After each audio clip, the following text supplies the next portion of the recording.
Hello, my spooky scaries, and welcome back to an all new episode of The Final Pod.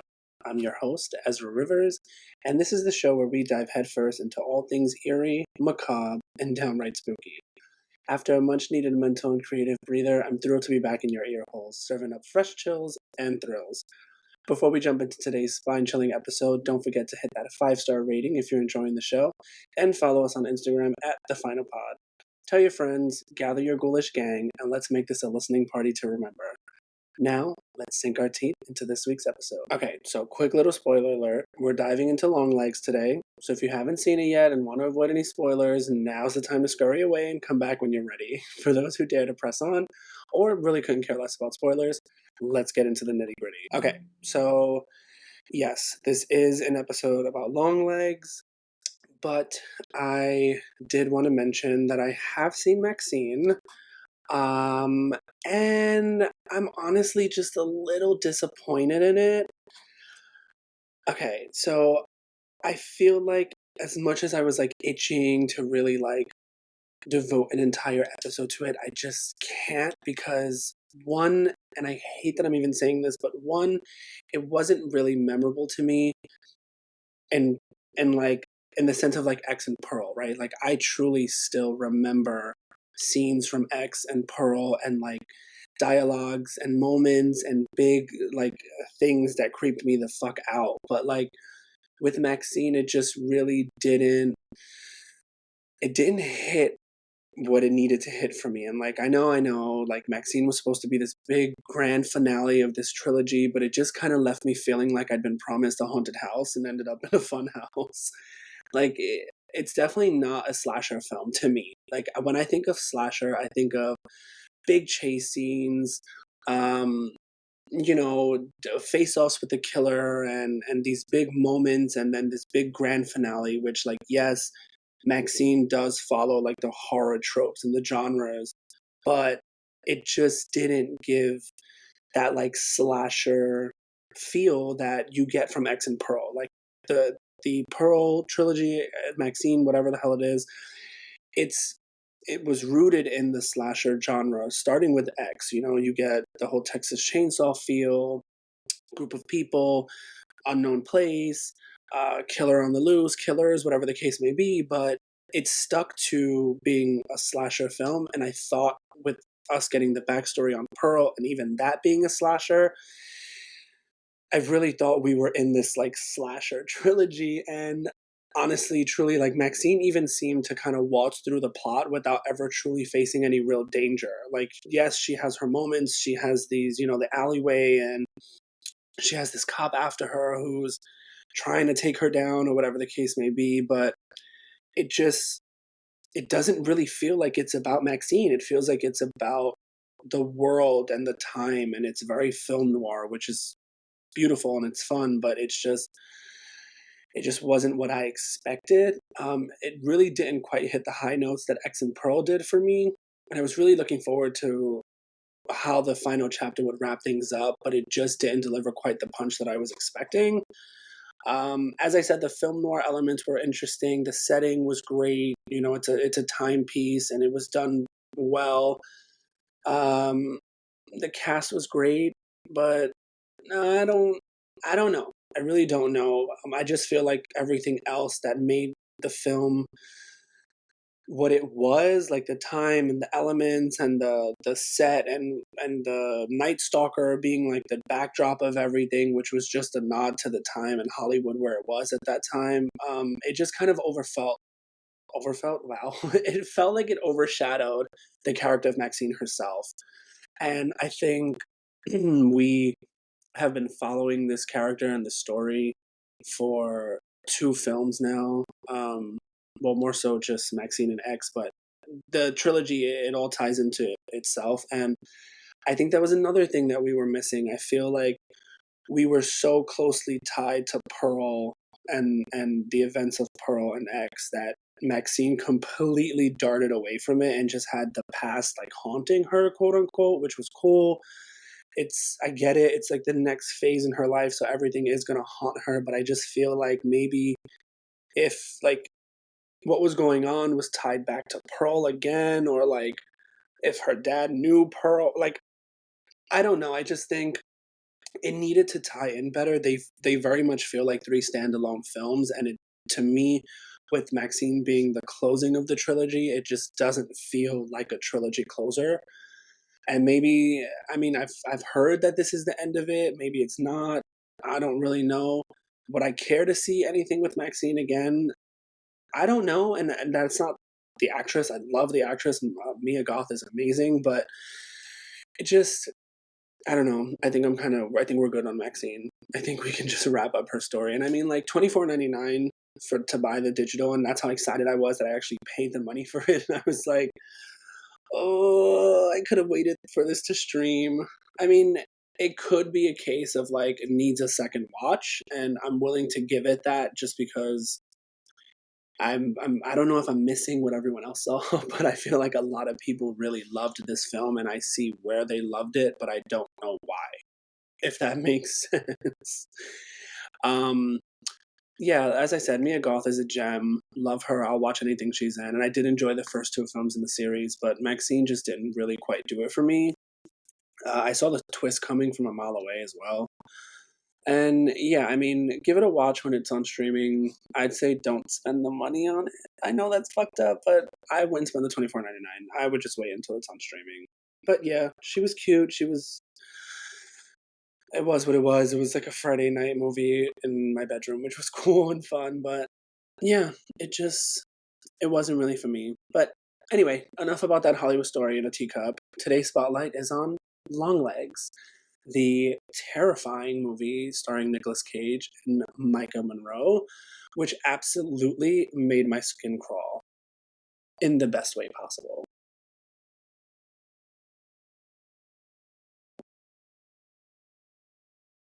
Okay, so diving into Longlegs, a film that really knows how to tickle the spine and send shivers down the back. From its eerie atmosphere to its nail biting suspense, it's got all the right ingredients to make a horror aficionado's heart race.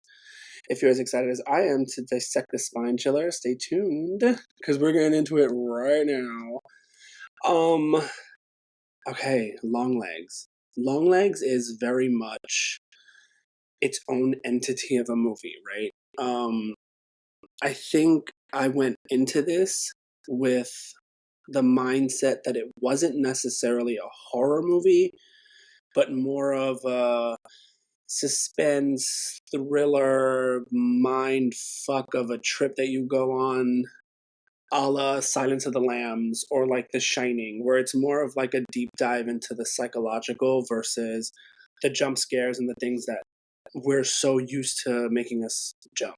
So, film stars Nicolas Cage as Sir Longlegs and Micah Monroe as Lee Harker, who is the detective that we are following throughout the story. She's the main character. Um, the film starts with Longlegs visiting a young girl who we at first know no idea who she is, but it feels important, right? Like the scene is in there for a reason. You don't see what happens after he says, "Oh, it looks like I have my long legs on," or whatever the hell he says before he fucking drops down to eye level with the little girl.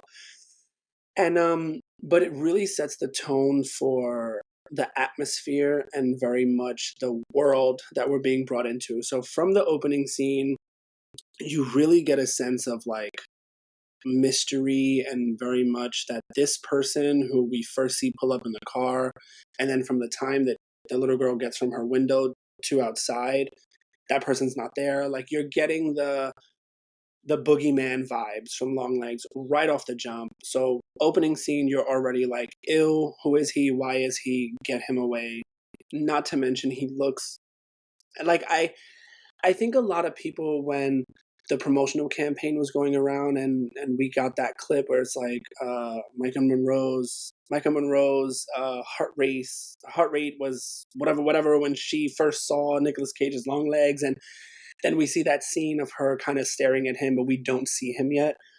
And I think that built up a lot to his reveal being more like grotesque, and a lot of us thinking that we were going to see this like disfigured, almost Jason kind of entity, but instead it's just a weird looking guy who looks like a pedo, honestly. Like, and it's, I see why people were upset when the reveal finally came to fruition, but I will say that it did scare the shit out of me still. Like, I think it's one thing to see that on a screen, and then it's another to put yourself in that situation to where this guy, tall guy with these long, nasty shreds of hair and this like botched face almost that looks like a Dr. Miami gone wrong. I think getting that still and putting yourself in that position would still make anyone's skin crawl to like see someone that just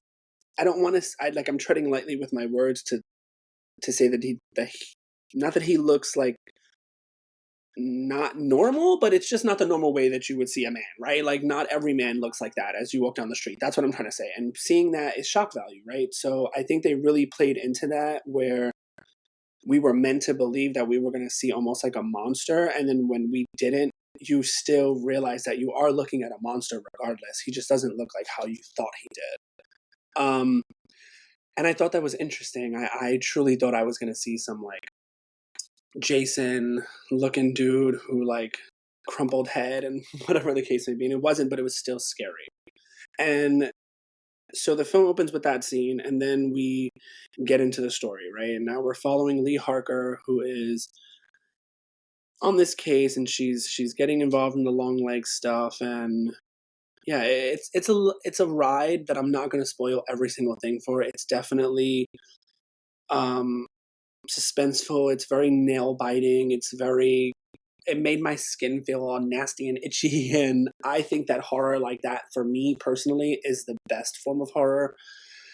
Now, that's not to say I don't love a good slasher or a good, blood fest like a Terrifier, but I tend to lean more towards the psychological aspect of the horror and the horror that makes you feel icky inside and kind of like gets under your skin and stays there for a little while. That to me is more scary than, watching someone jump out of a shadow 75 times in an hour and 45 minutes. Like for me, that stuff gets me once, maybe twice, and then for the rest of it, I'm like, okay, there's a shadow. I see it coming. She's gonna come out of there. He's gonna jump that way. Great, cool. I already know it.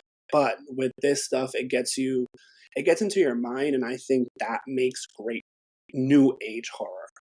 I feel like with a lot of of the classics and the slashers and the Freddys and the Jasons and the Michaels, that's the only type of horror that people consider to be of the genre. But then you get movies like Longlegs, you get movies like Midsummer, you get movies like Hereditary that are still horror, but just make you feel something. And that's not to say that being chased by a man in a white mask doesn't make you feel scared or it doesn't make you feel anything, but it's taking the root of the fear and toying with it. And I feel like that for me is more effective in a film of the horror genre. So, goes to say, I thoroughly enjoyed this movie. It was very reminiscent and paid a lot of homage to Silence of the Lambs, which is a phenomenal film. Don't come at me. I know anyone who listens to this is going to be like, what the fuck are you talking about? I just saw Silence of the Lambs for the first time the other day. Pause for dramatic effect. Yes. So I am 31.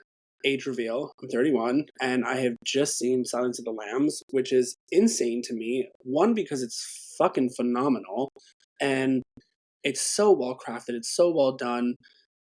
It's so intriguing. I'm a psych major. I studied psychology in school, so like I like that aspect of people and kind of like just what makes a person snap and what makes a person break.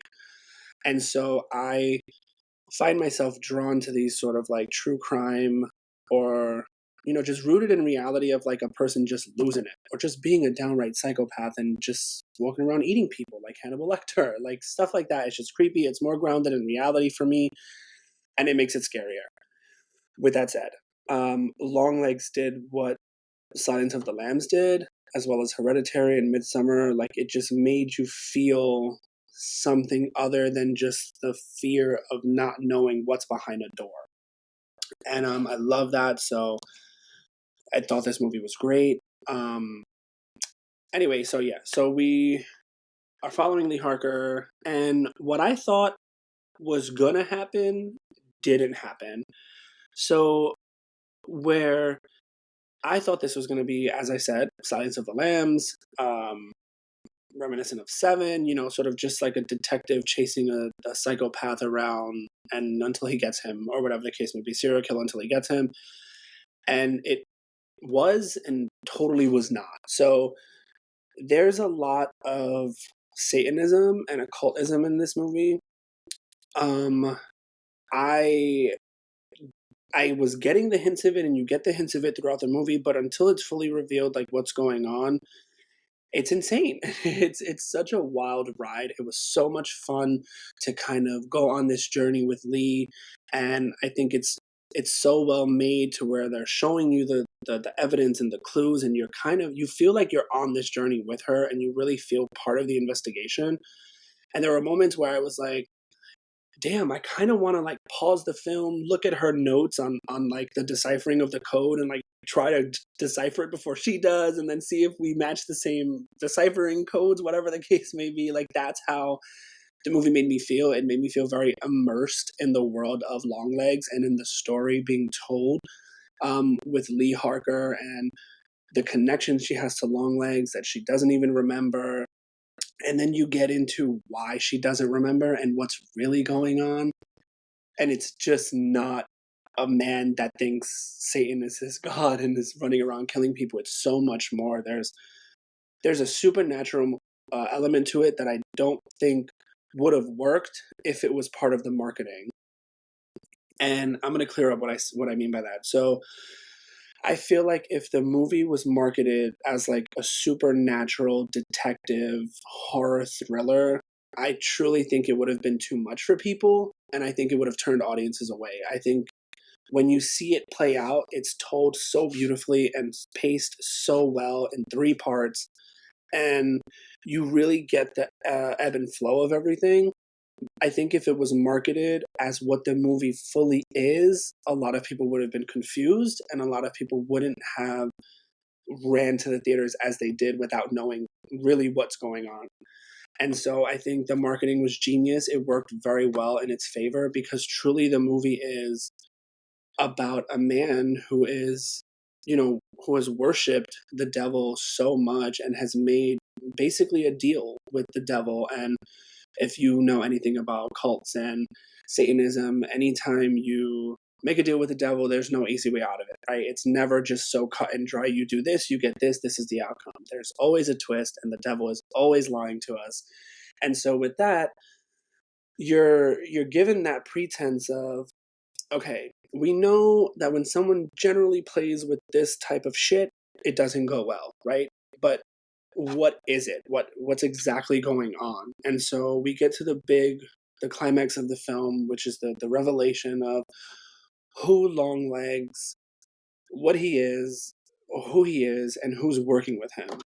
And this was a twist that I did not see coming, and I think it was so well played. So we, as you get towards the end of the movie, we flash back to the beginning, and we see this little girl again, who we saw in the first scene, but where the scene cut off, we're now getting the end of it, right? Like the next parts of it. So we see that after Longlegs introduces himself to Lee and her mother comes over, Longlegs does what he's been doing, which is he goes to attack the mom and implant this doll, which has this ball in it. And this metal ball is basically holding the memories of the people. It's a little confusing. Okay, let me try again. So we get to the end. We see Longlegs is attacking her mother as well as giving her one of the dolls. Now these dolls are supernaturally charged. They hold they make the family of the home that the doll is brought into go crazy, right? So now if the doll is brought into your house, the kid falls in love with it first, then all of a sudden it takes over the parents. The parents end up killing each other before killing the child, and it goes on and on and on the more the dolls that are being brought to the houses. We find out that the accomplice to Legs is Lee's mother. Lee's mother made a deal with Longlegs when he visited them that she would carry out anything that he needed done as long as she was allowed to keep Lee alive and within her doll kept the memories of Longlegs at bay. Meaning, in this doll, who is supposed to be Lee as a child, the doll holds the memories of seeing Longlegs, knowing Longlegs, anything that happened within that moment within it. So Lee does not remember. Now, when the reveal is given, she confronts her mother, and her mother ends up shooting her doll in the head and blowing the head. And when you see that, you see the smoke kind of come out of the doll head and out of Lee's head, which is now opening her eyes, and she sees everything. So she was on a path due to this doll and the deal with the devil, and now that it's been broken, she sees everything. Or was it part of the plan to begin with? So as we get to the end of the film, where Lee is trying to save the last family, I forget their last name, so I'm not going to say it. It could be the Carsons. I'm 98.5% sure I'm wrong, but she goes to save the last family. She gets there and she's able to stop her mother and the father of the young girl from killing the young girl, but in doing so, unlocks what's been the plan all along, which is to, I guess, possess Lee. The film ends very openly. There's a lot of room for interpretation, so I'm just going to give mine. So how I saw it was it was symbolized that Lee was supposed to be on this direct path, and I truly feel that everything that happened within the movie was meant to happen the exact way it was. So I think at the end when Lee gets that phone call after she wakes up from fainting, after her doll's head explodes or shot off by her mother, when she wakes up, she gets a phone call, and that phone call tells her you're late to the birthday party or something like that. Like you're gonna lose basically. Like you're not here. It's gonna happen. We're in the things are moving forward. I think that phone call was meant to get Lee to that house to actually perform every action that she did. Because now you have Longlegs where it started.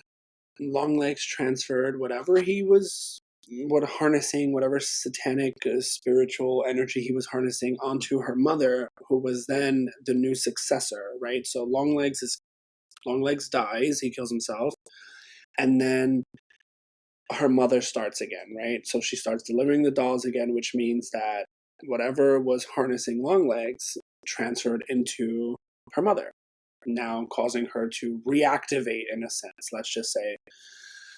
Now, the phone call which led Lee to the house, which ultimately ended in her mother's death because she killed her, I believe was so that it will now pass on to Lee. Her mother's old, she's bugged out, she can't remember anything, whatever the case may be.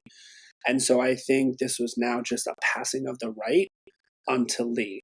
And I think if Lee didn't go and stop her mother and kill her, her mother would have either been arrested and just it would have kept going with like Longlegs. Her mother would have now been Longlegs, quote unquote.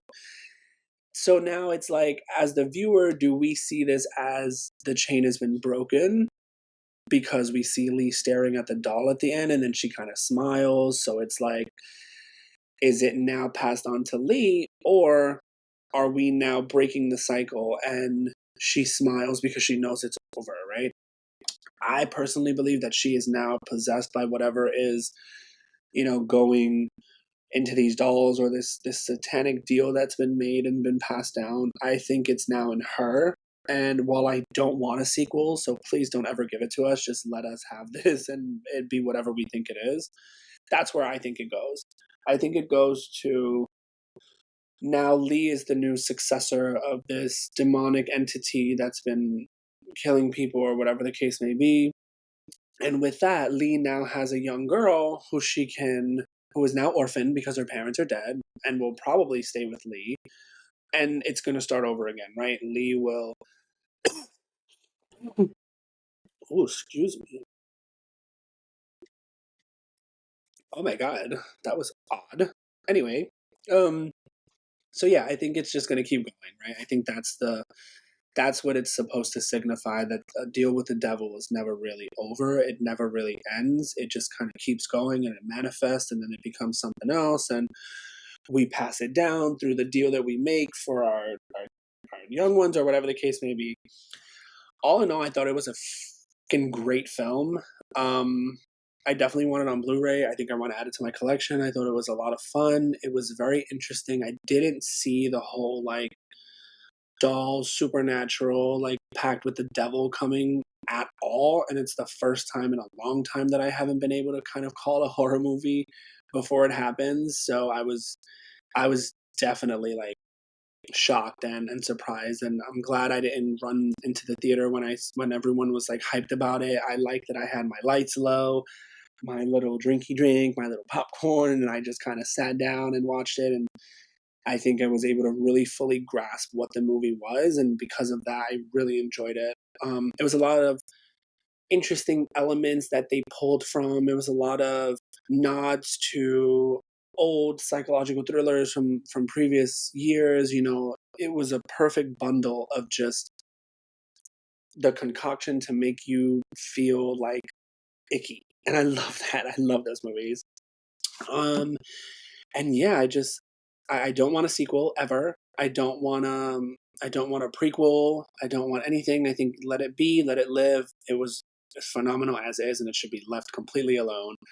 And yeah, it was. If you haven't seen it yet, I definitely suggest you go see it. Um, I think it comes out this week on like digital. That's a 24.99 that I would spend. Just saying. But yeah, Longlegs was a lot of fun. It was.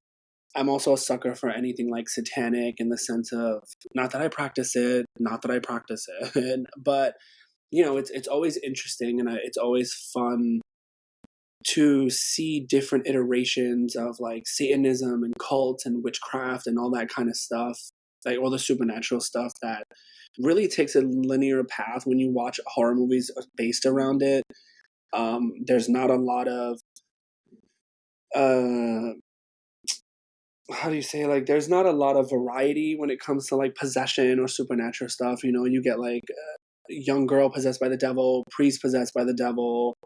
um you know, you never really see someone kind of take a piece of the devil and really like hone it and then kind of distribute it to people. Like, it's a really weird fucking movie, but it's definitely worth the watch. And it was, I definitely want to see it again for sure, like soon, maybe tonight. um but yeah, I loved it. I loved it. Definitely favorite of 2024. And Nicolas Cage was, and it's so funny. Nicolas Cage is not my favorite actor. I don't know what it is. I've never really enjoyed him, but this one, he knocked it out of the fucking park with. Micah Monroe, ScreamQueen.com, love her. She is such an underrated actress, especially in the horror community. I'm excited to see her new projects and everything she has coming in the future. And truthfully, I think we need more Nicolas Cage in like these weird psychological horrors. I think he did really well. I was very surprised. It was a lot of fun. I know I said fun about 55 fucking times, but it was fun. Whatever. Okay, yeah. I think I'm gonna wrap it up right there. I really didn't want to give away too much as far as like give you the whole like scene by scene review or like uh recap of the movie. I think this is the type of movie that you hear about it, it intrigues you, you go watch it, and then you interpret it and you take from it what it gives to you. So that's why I didn't really run down everything with this episode, but I did want to take a second and say thank you to everyone who has been listening. Um, I know I've taken some time off and it's just dealing with some stuff, but I'm back. I'm excited, and definitely give the next episode a listen. It's a double feature Tuesday, so you are getting two episodes. There's this one, and then there will be another one uploaded right next to it. It's just a little side mini series that I want to work on. But yeah, that next episode will have all the details on that. So that's a wrap for this episode. I hope you enjoyed the show. Please follow us on Instagram at The Final Pod, and be sure to like and rate the show if you like what you hear. Also, the show is available on YouTube. Just search up The Final Pod TV. Every episode that is on a streaming platform will also be available on YouTube right after it premieres. Alrighty. See you later. Stay spooky.